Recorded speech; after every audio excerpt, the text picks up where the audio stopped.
Because here's what's true. Even though I know that, even though I have experienced so much freedom in setting really strong boundaries with my phone, there's times where I slip back into old patterns, right? Where I'm on my phone more, I find myself reaching for it more. And so one of the things that has helped me probably the absolute most in this journey is called the brick. What would happen if we just got honest? If we stopped hiding behind fear and false pretenses or fake excuses? What if stepping out from behind the wall of lies opened up opportunity for connection, for feeling seen and heard, for living a life of freedom? Because the truth is, the lies we believe shape the lives we live. Welcome to Season 3 of the Inspiring Heights podcast. Let's get honest, where we're going to explore some of the plaguing lies we believe and get honest about leaning into the truth and living free. Here's the truth. I love two kind of competing ideas. The first are these sustainable, real, life-giving solutions and rhythms and systems. And the second is a good life hack. I love both. The thing is, all too often we grab for a quick hack, hopeful that it is going to heal a deeper problem. And then when it doesn't work, we swear off hacks forevermore. Or at least until the next time we're influenced by that girl on Instagram that tells us there is, in fact, some magical solution to looking 10 years younger in under 60 seconds a day. But here's the thing. Hacks have their place too. Sure, that place is most certainly not to fix deep-rooted issues or solve complex life problems, but they can help us make dinner prep easier, dusting a little bit more fun, and maybe life just a smidge simpler. So here's what I've decided. We don't talk a lot about hacks around here. We are more about the long game, the solutions, rhythmic, know your season kind of focus. But once a quarter or so, I'm going to do this free range podcast episode where I sit down and I share 5 or so of my favorite current life hacks. There'll be anything from what I do in the kitchen to travel to communication and everything in between. So kick back, grab your favorite coffee, maybe a sticky note, because who knows, you might want to try one of these for yourself.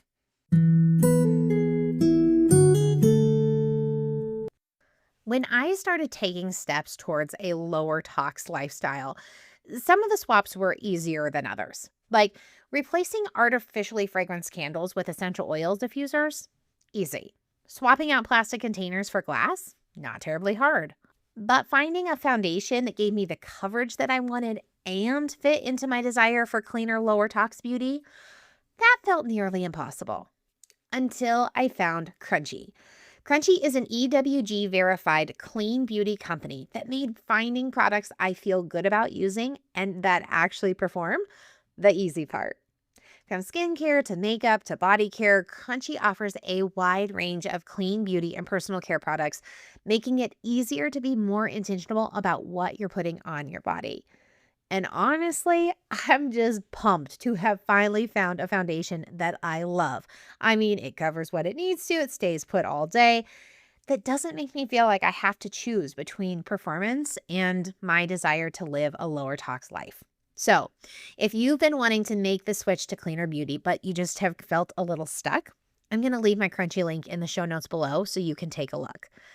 And if this is your first time shopping at Crunchy, you can get 15% off your entire first order with code ADVOCATE15 at checkout. I'll drop that code next to the link below. In the name of full transparency, I am a Crunchy advocate, which means I earn a small commission if you purchase through my link at no additional cost to you. Thank you so much for supporting my small business in this way. It truly means a lot to me.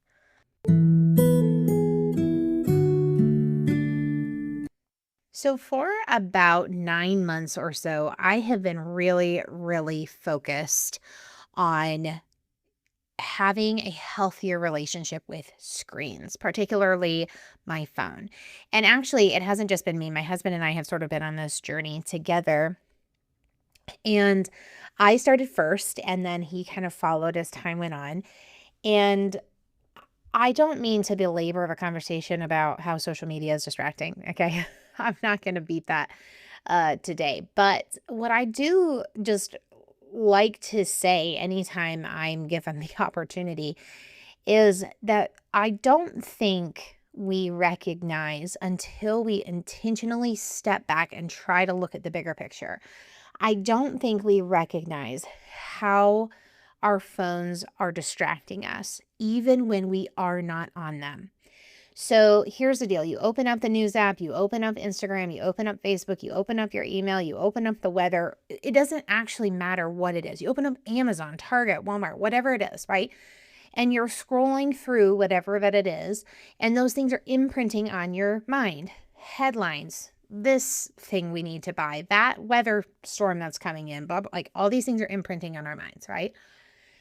We shut our phone, we walk away. And because of how our brain is wired, even after we've walked away, we're still thinking about it. And then we're sitting down at dinner and our spouse is telling us about this like funny thing that happened at work today. And our mind is off thinking about that thing that's in our Amazon cart, right? Or it's off thinking about that news headline, or it's off thinking about that Instagram post.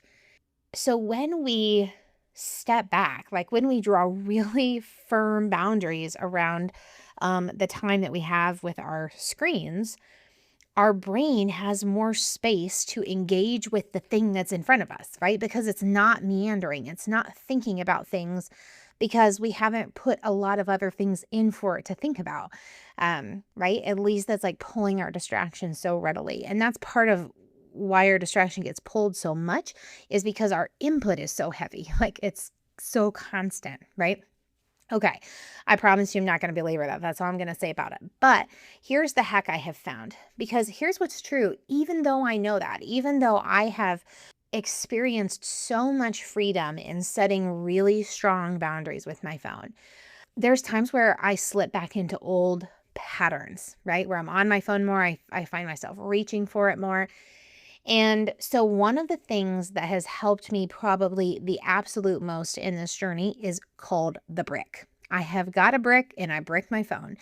And if you're not familiar, the brick is literally like a little square that's probably like 2 inches by 2 inches.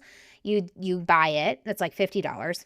You download the app, you set your parameters. So you say like, and you can set different ones. So like I have one that says bye bye social media, and it just everything is blocked. So Facebook, Instagram, my ads manager, and I can't get to it through apps or my browser on my phone, either one, right? If I try to open it, it says, hey, you can't get here because you're not living distracted right now, or something fun like that.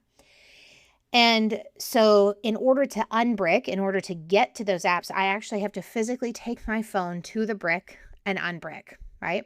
So number one, it makes you way more conscientious of what you're doing because you've gone like, oh, I've actually intentionally set this parameter. So when you pick up your phone to mindlessly scroll, you're reminded that you've already intentionally set it. So that's the first thing. The second thing is, and you can consider this a freebie hack today, just not included in my 5. Put the brick somewhere inconvenient, right? Like if you do everything on the main floor, put it downstairs. Or if you do everything, whatever, like put it somewhere that's like not terribly convenient for you to get to, so that you'll be way less inclined to just like reach in your desk drawer and unbrick your phone because you want to scroll on Instagram, right? So the brick has been like hands down most helpful tool. And it's not just for social media, whatever that is for you. Sometimes I have ones where everything, like any shopping, Pinterest, any of that stuff is shut off too. If I am like really needing to be in a zone and I'm really finding myself struggling, I will brick all the way up, right? I have these different levels. So whatever your distraction is, I recommend the brick. Okay, hack number 2. You know how they say, like, husbands, don't get your wife a vacuum for Christmas? Like, it's just not what she wants. Do not buy it. Well, actually, a couple of years ago, I had a handheld, like, miniature kind of vacuum on my Christmas list. I think it was actually the list that I maybe gave, like, my parents or something. And they were like, you're so funny. You put a literal vacuum on your Christmas list. Listen, if you do not have a miniature handheld vacuum for your kitchen, you are missing out. You're missing out. I use that puppy all the time, especially on my coffee bar, like all the nooks and crannies where coffee grounds get. I use it to clean out the hopper in my espresso machine when like the chaff and stuff gets down in there and it just like it's hard to get out any other way. That vacuum sucks it out. I use it to clean out my coffee bean roaster and all the chaff that gets in there and all the hard to reach places after I roast coffee beans. It is like, and if you're like, I'm not a coffee person, I guarantee you there are places in your kitchen that are really hard to get to that could use a good vacuum. So get yourself a mini handheld vacuum. Mine is just like, it looks like it came in like this little square box thing that zips, and it has like maybe 5 attachments. And so it can get anywhere, big or small. It's the bee's knees. I'm telling you, you need a miniature handheld vacuum that is specifically for your kitchen. Do you ever wish there was a natural, science-backed way to ease aches, boost your mood, and even support healthier skin? I felt the same way until a friend introduced me to LumiBox. Not too long ago, I was venting about long-time ankle pain to one of my girlfriends, and she encouraged me to check out LumiBox, a red light therapy device. She brought it with her for a girls' weekend because this is what it's like to be in your 30s, my friends. I gave it a whirl, and after just a couple of days, I can honestly tell you I was sold. That was the beginning of my journey with this incredible tool for holistic health. Now, LumiBox is a Kaiser family favorite. We use it for everything from soothing aches and eczema to giving our mood a gentle lift on tough days. Here's the deal. LumiBox harnesses the power of red light and near-infrared wavelengths to promote healing deep beneath the skin. Backed by science and loved by so many, it's a simple, natural way to support your mind and body. And for a short time only, LumiBox is offering my listeners an exclusive $260 discount. Just visit LumiBox.com and use the coupon code INSPIRINGHEIGHTS at checkout. Don't wait, this could be your next step towards holistic health. I'll put the link and the coupon code in the show notes. Okay, hack number 3. If you are a collector of anything, like blankets, books, family heirlooms, antiques, it doesn't matter what it is, right? If you are a collector of anything, give yourself a space limit. And when you hit that space limit, you have to get rid of something before you can bring something new in. Like, just that's the rule. Now, listen, I'm pretty sure I learned this from the Lazy Genius, Kendra Adachi. She's wonderful. If you've not listened to her podcast, you should zip over there and listen or read her books. She's just hilarious. She has a great sense of humor, and she's so smart about these things. And I'm pretty sure this is where I heard this hack, but I have been doing it for a long time, and I'll tell you, it works splendidly. So Ben and I are not huge collectors of like a lot of things, but I really like my water bottles, and he really likes his Legos. And we both have space limits for those things in our house. And here's what it's done. So I'll use my water bottles as an example. In our guest bedroom, I have a cedar chest, and that is where all of my water bottles, except for the ones I'm currently using in the season, are stored. And when that cedar chest is full, which I promise you it has been more than once, full. When that cedar chest is full, and I cannot add any more without it not shutting all the way, then I either have to clean it out before I can bring something new in, or if I'm really in a good headspace, I'll say, hey, Vanessa, maybe you don't need any more water bottles right now, okay? Okay, no, but here's what it does. It does that, right? It's this visual like cue for us to say, hey, I need to think about this. Like, I need to be intentional about what I'm bringing in. I would actually say it does 3 things. It does that. The other thing it does is that it contains it, right? It's like, I don't feel stressed because I don't actually remember if I have water bottles all over our guest bedroom or not, right? Like, no, I know when I go down to make the bed for a guest that the bedroom is clean because my water bottles are contained in that one space. So brings peace of mind that way as well. And here's the third thing it does. When I open that cedar chest and it is full and I'm like looking at buying another water bottle, but I can barely get the lid closed, it gives me some pause as I start pulling out $50 water bottles going, hey, hey, how much money have you spent on this? Like, hey, is that really what you want to spend your money on? Okay, so it's just a good reminder all the way around. That's just a super vulnerable example for you, but we all do it, right? Like most of us have these things. Sometimes it's things like I know people who will like collect gifts for people. Like they'll find a good sale, they'll find a good deal, and they don't have a specific person in mind, but they're like, "Oh, who knows when I'm going to need a gift?" And so they'll pick it up. That's awesome. But like have a gift tote, and then when it's full, right? Until you give some away. So sometimes it isn't always even our stuff. Sometimes it's stuff that we're going to give to other people, but having space limits helps us in a lot of ways. It's a huge win. Okay. My fourth hack, it is a cooking hack. So I love bread. I love it, right? And I used to be like, oh, I want to be a good bread baker because I love eating homemade bread so much. And there was this moment where I went from liking to make bread to loving it. And the moment was learning what the internal temperature of bread is supposed to be. So not for everything universally. You should obviously check the recipe. If you're unsure, you should just Google it quick. But for the most part, the internal temperature of bread should be somewhere between 190 and 200 degrees, depending on what you're making. I use a candy thermometer every single time I make anything. I make Hawaiian buns for church like almost every week, and I use a candy thermometer every single time.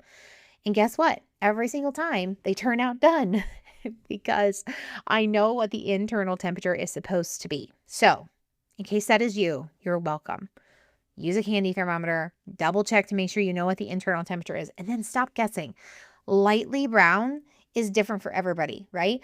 The temperature of my oven is different from the temperature of your oven. So what needs to be in your oven for 40 minutes probably only needs to be in my oven for 35, honestly. That candy thermometer, it tells us exactly what the temperature is and whether it's done or not. It's an absolute delight. All right, our fifth and final hack. So this is sort of my own version or rendition of the hack I got from Rachel Autry in her book, Love Your Life, Even When You Don't Like It All the Time. And it is this. If you are constantly needing supplies somewhere for like cleaning up a mess, for example, figure out a way to store them nearby. I have 2 real life examples for you. Number 1, there is just this spot in our house where Toodles, when she's being a little turkey, will go poo sometimes. She's potty trained. She usually goes potty outside, but every so often she doesn't. Okay. And it is annoying. If you have indoor pets, you know what I'm talking about. It is like, ugh, really? Again? This happened again? Okay, so what would happen is we'd have to come upstairs and get a bag and get the vinegar and get the paper towel, so all in different locations, then go to where this spot is and clean it up and then bring it back upstairs to take it outside, okay? Annoying. And you're already annoyed, right? So here's what I did. I got a clear container. In the clear container, I put a roll of doggy bags, I put a roll of paper towel, and I put a jar of vinegar. All the things that I need to clean up a doggy mess, right? So now when there's a mess down there, no matter who finds it, it's really easy because that box is sitting really nearby. So we just grab that box down, we grab everything we need, we clean up the mess, we put the box back, we bring the mess outside, and it's done. And literally, I would tell you, like, it has made me feel less grouchy about doggy poo messes than ever before because it doesn't feel like such a lift to clean it up. So that's my first example. My second example is this. We clean our washing machine every week, like we deep clean it. We run like a deep clean cycle, just so that like things are smelling fresh and good for the week ahead, right? And we usually do that on Sunday because it takes us several hours to run. And so I use my own little concoction to deep clean our washing machine, which involves baking soda and a couple different scents of essential oil and white vinegar. And again, all 3 of those things stored in different locations in the house. So what was happening is on every Sunday, it would be like, oh, hey, we need to run the washing machine. So we would go collect all these different ingredients, create the concoction, take it downstairs, wash the bowl that we sent it downstairs in, right? It's this whole thing. And I was like, this is bananas. So what I did is I batched it. I made a whole batch of my baking soda essential oil concoction. I found a place where we store our laundry detergent when there was room, and I put it there. And I also put there a white vinegar bottle, right? And so every Sunday, it's like, hey, I can actually just start the washer while I'm passing by. It's not a lift at all. It's actually easier than like putting in a load of laundry now. Here's the thing, like here's kind of my point in this. Sometimes I think we overlook how having to gather things and then clean up things to complete a task, to complete a project, to clean up a mess, sometimes like grinds on us. It sometimes makes us feel like there's a barrier when it's like, really, is it that hard to gather all those things and do that? No, it's not. But now I've just made it about 27 times easier, right? And removing those barriers helps me to be able to actually get them done in the time frame that I want them to be done in. So if there's anywhere where you're constantly needing supplies, think about how to store them nearby. I promise you it'll come in handy. All right, that is all of our hacks for today. I hope that at least one of these hits home for you, that you will jot it down on that sticky note, give it a try this week. And then I would love for you to drop a comment in the show below or send me an email or DM and let me know what you tried and how it worked. And that's a wrap. Thanks so much for tuning in today. Do you have questions, comments, or insights on today's content? I would love to hear from you. You can DM me on Facebook or Instagram, or head over to our website, inspiringheights.org, and click on the Contact Us form. I will link all those locations here in the show notes. P.S. If you haven't already, I would love for you to leave a 5-star rating and a quick review of the podcast. This helps get our content in the hands of new listeners. Don't forget to sign up for the newsletter and follow us on social media for rhythmic doses of inspiration. All right, friends, take a deep breath and be inspired where your feet are. Bye for now.